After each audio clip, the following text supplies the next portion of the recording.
ሰላም ጤና ይስጥልን ውድ አድማጭ ተመልካቾቻችን እንደምን ሰንብታችኋል? ይህ ገበያ ሚዲያ ነው። ፕሮግራማችን ከገበያ ሚዲያ ወደ እናንተ የሚተላለፍላችሁ ገበያ ሚዲያ ልዩ ዝግጅት ነው። በዛሬው የገበያ ሚዲያ ልዩ ዝግጅታችን የገንዘብ ሚኒስቴር ያስቀመጠው አቅጣጫ የብሔራዊ ባንክን ስልጣን የሚገዳደር አይደለም ሲል ብሔራዊ ባንክ እንደሚደግፈው በባንኩ ከፍተኛ ባለሙያ በኩል በሰጠው መግለጫ አስታውቋል። እንዲሁም ከሰሞኑ የብሔራዊ ባንክ መረጃ እንደሚያመላክተው ከወለድ ነፃ የባንክ አገልግሎትን ሊያቀላጥፉ የሚችሉ ስትራቴጂ ሊዘረጋ መሆኑ ተገልጿል።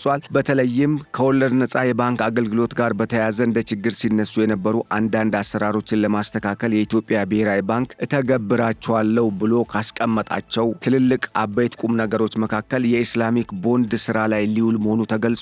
ይህንንና ሌሎች መረጃዎችን አንድ ላይ በዝርዝር የምትሰሙ ይሆናል። አብራችሁን እንድትቆዩ በመጋበዝ በቆይታችን ታዲያ ተወዳጁ ገበያ ሚዲያን ላይክ፣ ሰብስክራይብ እና ሼር በማድረግ አጋርነታችሁን እንድትገልጹ በመጋበዝ ወደ መረጃው እንሸጋገራለን።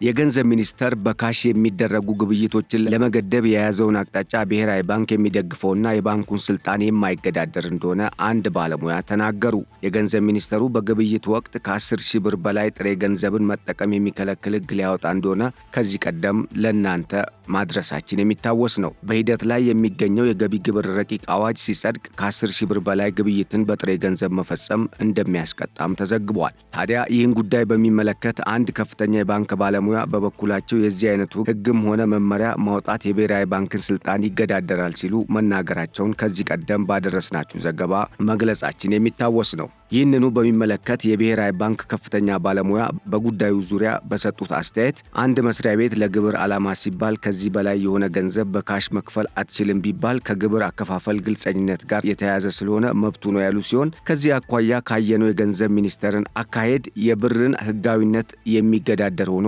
አላገኘነውም ሲሉ ተናግረዋል። ሆኖም የባንክ ሂሳብ ተደራሽነት በሀገሪቱ ውስጥ ገና 45 በመቶ ላይ እንዳለ አስታውሰው የዲጂታል የክፍያ መንገድ ባልተስፋፋባቸው የገጠር አካባቢዎች ይህን መተግበር ስለሚያስቸግር አካሄዱ ጥንቃቄ ያስፈልገዋል ሲሉም ተናግረዋል። ባለሙያው በጉዳዩ ዙሪያ በዝርዝር ሲናገሩም ለግብር ዓላማ ሲባል አንድ ግብር ከፋይ በካሽ እንዳትከፍል ሊባል እንደሚችል ገልጸው ለብሔራዊ ባንክ ደህንነት ሲባልም እንደዚህ ሊደረግ መቻሉ ምንም ችግር የለውም ሲሉ ነው። ምክንያቱም በካሽ የሚደረግ ግብይት የገንዘብ ምንጩን ለማወቅ ያስቸግራል ሲሉ እንደ ምክንያትነት ያቀረቡት። አንድ ሰው ዛሬ በ100 ሚሊዮን የሚገመት ግብይት ቢፈጽም አንተ ማን የሚለውን ለማወቅ ያስቸግራል ያሉት ባለሙያው ከዚህ አኳያ ይህ አይነቱ ዓለም አቀፍ አሰራርን ወደ ሀገራችን አምጥቶ ተግባራዊ ማድረግ ምንም ችግር እንደሌለው ገልጸዋል። አብዛኞቹ ሀገራት በካሽ የሚደረገውን ግብይት በደህንነት መስሪያ ቤቶች ወይም በግብር ሰብሳቢ መስሪያ ቤቶች በኩል የሚደነግጉ መሆናቸውን ያስታወሱት ባለሙያው ያ ማለት ግን ገንዘቡን የሚያትመው አካል ስልጣን የሚገዳደር ነው ማለት ግን አይደለም ብለዋል። ያከፋፈል መንገዱ ወይም ቅርጹ ወይም አይነቱ ነው የሚለያዩ ያሉት ባለሙያው አሁንም ብር ነው የሚከፈለው ሲሉ ነው ከዚህ ቀደም የነበረው አሰራር እንዳልተቀየረ የገለጹት። የወረቀት ገንዘብ ነበር፣ አሁን ደግሞ የኤሌክትሮኒክስ ገንዘብ ነው ስራ ላይ የሚውል ያሉት ባለሙያው ይሁንና ግን አሁንም ከኤሌክትሮኒክ ገንዘብ ወይም ክፍያ ስርዓቱ ጋር ገንዘብም በጥቅም ላይ እንደሚውል ተናግረዋል። የኤሌክትሮኒክ ብር የሚተዳደርበትን አሰራር ደግሞ ብሔራዊ ባንክ ነው የሚያወጣው ሲሉ ነው አክለው የገለጹት። የኤሌክትሮኒክ ገንዘብ ወይም ብር የሚተላለፍበትን ስርዓት የሚቆጣጠረው ወይም የሚከታተለው ብሔራዊ ባንክ እንደሆነ ያስታወሱት ባለሙያው ተጠቃሚዎች ዕቃ ገዝተው በቴሌብር ወይም በብር ሲከፍሉ እየተመለከትን ነው ያሉ ሲሆን ነገር ግን ሻጩ በቴሌብር አልቀበልም በካሽ ስጡኝ ማለት እንደሚችልም ገልጸዋል።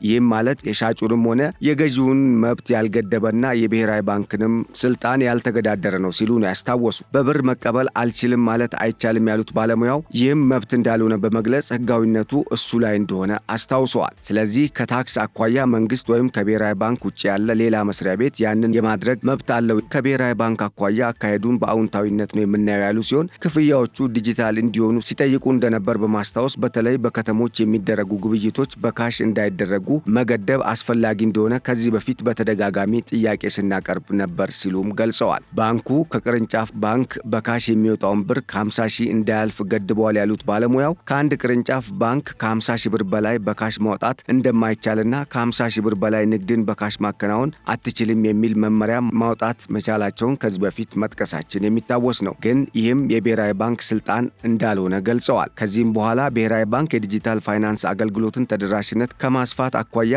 ሊሰራ እንደሚችል በማስታወስ ድጋፍም እንደሚያደርግ ገልጸዋል። የዲጂታል ክፍያን የሚፈጽሙ አካላትን ከማብዛትና ከመከታተል አኳያም ብሔራዊ ባንክ ሚና እንደሚኖረው ገልጸው ቁጥጥሩም እንደሚቀጥል ስርዓቱም ጤናማ ሆኖ እንደሚዘልቅ ነው ባለሙያው ያላቸውን እምነት የገለጹት። ይህ አካሄድ ሰዎች ወደ ዲጂታል አጠቃቀም እንዲመጡ እንደሚያደርግና የገንዘብ ምንጩን ለይቶ ለማወቅ ያግዛልም ሲሉ አሰራሩ ጤናማ እንደሆነ ገልጸዋል። ነገር ግን እንዲህ አይነቶቹን የክፍያ አማራጮች ያልገቡባቸውን አካባቢዎች ከግምት ውስጥ በማስገባት አሁንም ብር በስራ ላይ እንደሚውል ወይም የካሽ ገንዘብ ጥቅም ላይ እንደሚውል አስታውሰዋል። ገጠር አካባቢ ሰንጋ ወይም በሬ የሚሸጥ አንድ ሰው ከ10 ሺህ ብር በላይ በካሽ ስትገበያይ ከተገኘ ትቀጣለህ ካልከው አስቸጋሪ ነው ያሉት ባለሙያው እንደዚህ እየተባለ ያለ ሰው በግብር ማዕቀፍ ውስጥ ያለ አካል ነው ወይስ የትኛው ሰው ነው የሚለውን ግልጽ መሆን አለበት በማለት ማንኛውም ሰው እንደዚህ ሊባል እንደማይገባውና በግብር ከፋይነት የተመዘገበው ግብር ከፋይን ግን መብቱ በመስሪያ ቤቱ የሚወሰን እንደሆነ አስታውሰዋል። ግብር ከፋይም ሆነ በገጠር አካባቢ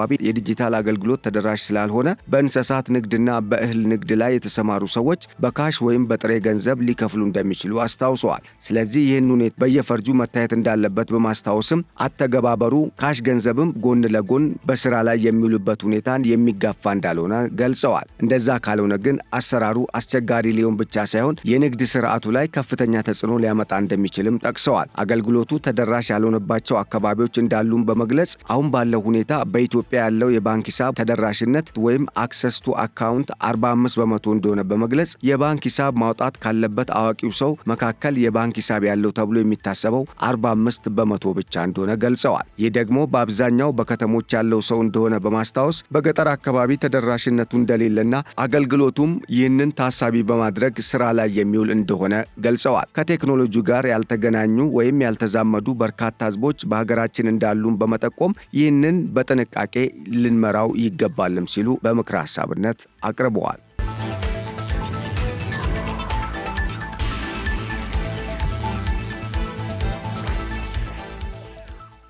ውድ አድማጭ ተመልካቾቻችን ወደ ሁለተኛው መረጃችን ስንሸጋገር በወለድ ነፃ የባንክ አገልግሎት የተለቀቀው ገንዘብ ወደ 151 ቢሊዮን ብር መድረሱ ተገልጿል። በወለድ ነፃ የባንክ አገልግሎት በኩል ለተለያዩ ኢንቨስትመንቶች የተለቀቀው ፋይናንስ ወይም ብድር መጠን ከ151 ቢሊዮን ብር በላይ መድረሱንና ከወለድ ነፃ የባንክ አገልግሎት ባንኮች ያሰቡበት ተቀማጭ ገንዘብ ከ332.3 ቢሊዮን ብር በላይ እንደሆነም ተገልጿል። ከወለድ ነፃ የባንክ አገልግሎት አፈጻጸምን የተመለከተው መረጃ እንደሚያሳየው በበጀት ዓመቱ በ9 ወራት ከወለድ ነፃ የባንክ አገልግሎት ለብድር የዋለው የገንዘብ መጠን ከቀዳሚው ዓመት ተመሳሳይ ወቅት ጋር ሲነጻጸር ከ58 ቢሊዮን ብር በላይ ብልጫ ያለው እንደሆነም ተገልጿል። ሙሉ በሙሉ ከወለድ ነፃ የባንክ አገልግሎት የሚሰጡ 4 ባንኮችና አገልግሎቱን በመስኮት ደረጃ እየሰጡ ባሉት ባንኮች በኩል ፋይናንስ ከተደረገው ገንዘብ ውስጥ ብልጫ ያለውን ፋይናንስ ያቀረበው የኢትዮጵያ ንግድ ባንክ ሲቢኢ ኑር እንደሆነም ተገልጿል። በመረጃው መሰረትም በ9 ወራት በሲቢኢ ኑር በኩል ፋይናንስ የተደረገው የብድር መጠን 68.82 ቢሊዮን ብር እንደሆነ የተገለጸ ሲሆን ቀሪው ሙሉ ለሙሉ ከወለድ ነፃ የባንክ አገልግሎት በሚሰጡት ባንኮችና አገልግሎቱን በመስኮት ደረጃ በሚሰጡ ባንኮች አማካኝነት የተሰጠ እንደሆነም ተገልጿል። በ2016 የሂሳብ ዓመት በ9 ወራት ውስጥ ፋይናንስ ተደርጎ የነበረው የገንዘብ መጠን 92.94 ቢሊዮን ብር የነበረ ሲሆን በተመሳሳይ ከወለድ ነፃ የባንክ አገልግሎት ባንኮች ያሰባሰቡት የተቀማጭ ገንዘብ መጠንም በሂሳብ ዓመቱ 9 ወራት መጨረሻ ላይ ከ332.3 ቢሊዮን ብር በላይ ደርሷልም ነው የተባለው። ይህም ከቀዳሚው ዓመት አንጻር ሲታይ ከወለድ ነፃ የባንክ አገልግሎት የተቀማጭ ገንዘብ ከ109 ቢሊዮን ብር በላይ ጭማሪ ማሳየቱን ነው መረጃዎች የሚያመላክቱት። በተቀማጭ ገንዘብ አሰባሰብ ዙሪያም በሲቢኢ ኑር በኩል የተሰበሰበው የገንዘብ መጠን ብልጫ ያለው ሆኗል የተባለ ሲሆን እስከ 9 ወራት መጨረሻ ድረስ ከወለድ ነፃ የተሰበሰበው 332.3 ቢሊዮን ብር ውስጥ 172.27 ቢሊዮን ብር የሚሆነው በሲቢኢ ኑር በኩል የተሰበሰበ ስለመሆኑም ነው መረጃው የሚያመላክተው። በ2017 የሂሳብ ዘመን ከወለድ ነፃ የባንክ አገልግሎት ከቀደሙት ዓመታት በተሻለ እድገት የታየበት መሆኑ የተገለጸ ሲሆን ከብድርና ከተቀማጭ ገንዘብ ሌላ በሌሎች የባንክ አገልግሎቶችም እድገት ስለመታየቱ ነው መረጃዎች የሚጠቁሙት።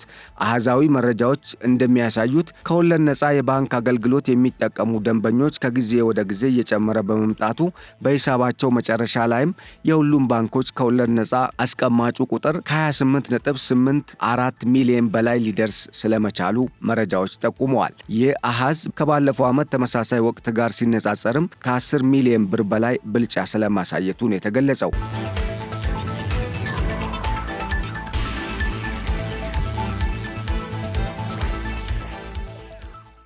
ከባለፈው ዓመት ተመሳሳይ ወቅት ጋር ከወለድ ነፃ የባንክ አገልግሎት ተጠቃሚ ደንበኞች ቁጥር 20.57 ሚሊዮን እንደነበሩ የሚታወስ ሲሆን ይህ በእንዲህ እንዳለ እንደ ሌሎች የፋይናንስ ዘርፎች ሁሉ ከወለድ ነፃ የባንክ አገልግሎቶች የተመለከቱ አዳዲስ ድንጋጌዎች ሊወጡ እንደሚችሉም ጥቆማ ተሰጥቷል። የብሔራዊ ባንክ መረጃ እንደሚያመላክተውም ከወለድ ነፃ የባንክ አገልግሎትን ሊያቀላጥፉ የሚችሉ ስትራቴጂ የሚዘጋጅ መሆኑ የተገለጸ ሲሆን ከዚህ ሌላ ከወለድ ነፃ የባንክ አገልግሎት ጋር በተያያዘ እንደ ችግር ሲነሱ የነበሩ አንዳንድ አሰራሮችን ለማስተካከል የኢትዮጵያ ብሔራዊ ባንክ እተገብራቸዋለሁ ከሚላቸው መካከልም የኢስላሚክ ቦንድን ስራ ላይ ለማዋል እቅድ ተይዞ እየተሰራ ስለመሆኑ ተገልጿል። ከወለድ ነፃ ባንኮች መደበኛው ባንኮች የሚጠቀሙባቸውን የተለያዩ ቦንዶች ሊጠቀሱ የሚችሉ በመሆኑ ኢስላሚክ ቦንድን ስራ ላይ ለማዋልና ለዚህ የሚሆን አሰራርና ሕግ ለማውጣት ባንኮች አማካሪዎችን ለመቅጠር ጨረታ እስከ ማውጣት ስለመድረሳቸው ነው መረጃው የሚጠቁመው። ኢስላሚክ ቦንድ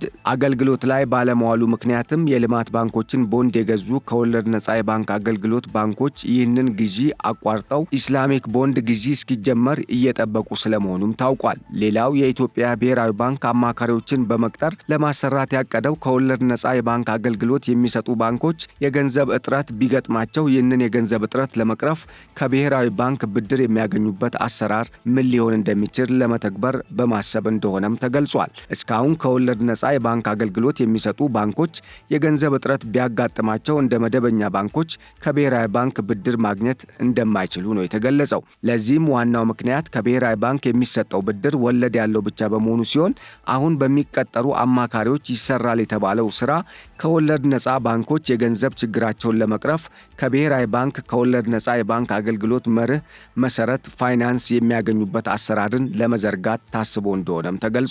የኢስላሚክ ቦንድ አሰራርን ለመተግበር የገንዘብ እጥረት ቢያጋጥማቸው ከወለድ ነፃ የባንክ አገልግሎት አሰራርን መሰረት በማድረግ ፋይናንስ እንዲያገኙ የሚያስችለው አሰራር እንዲተገበር በተደጋጋሚ ጥያቄ ሲቀርብበት እንደነበር ይታወሳል።